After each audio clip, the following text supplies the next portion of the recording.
इन धड़कनों में बाजे उसकी सरगम, वो मेरी जान है, वो मेरी जानम, मैं चैन उसका, वो तृष्णा जी है मेरी।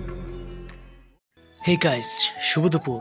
কি সব টিকতেও থাকতে হবে যেহেতু তোমরা আশিক অফিসিয়ালের ফ্যামিলি মেম্বার্স।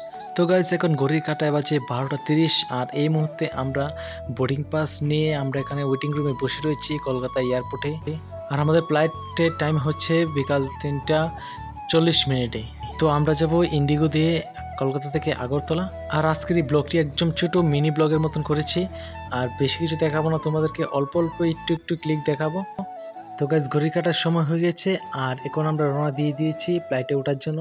তো দেখতে পাচ্ছ ফ্লাইটে ওঠার জন্য যাচ্ছি। এটা হচ্ছে এয়ারপোর্টের ভিতর থেকে ইন্ডিগোতে প্রবেশ করার রাস্তা। আর যদি এয়ার ইন্ডিয়া করে যাও তাহলে তোমাকে গেট নাম্বার 102 থেকে তোমাদেরকে বাসে করে, এয়ার ইন্ডিয়ার বাসে করে তোমাদেরকে গ্রাউন্ডের মধ্যে নিয়ে যাবে ফ্লাইট ওঠার জন্য। আর ইন্ডিগোতে গেলে এগুলোর দরকার হয় না, জায়গায় এয়ারপোর্টের ভিতর থেকে ডাইরেক্ট যাওয়ার রাস্তা রয়েছে।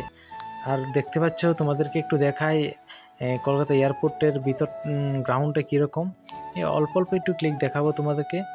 আর ফাইনালি তোমাদেরকে দেখাচ্ছে যে এখন আমাদের ফ্লাইট একদম মধ্য আকাশের মধ্যে রয়েছে। আর দেখতে পাচ্ছ আকাশের ভিউটা প্রচণ্ড সুন্দর। আর তো বন্ধুরা, এখন আমাদেরকে এক গ্লাস করে জল দেওয়া হলো। তো কাছে জলটা ভালোই লাগছে। আর ইন্ডিগোর মধ্যে জল ছাড়া কিছু দেওয়া হয় না, কিন্তু এয়ার ইন্ডিয়ার মধ্যে হালকা একটা টিফিনের ব্যবস্থা করা রয়েছে। সব সময় সবাইকে হালকা করে একটা টিফিন দেওয়া হয়, সেটা খুব ভালো লাগে, কিন্তু ইন্ডিগোর মধ্যে সেটা নেই।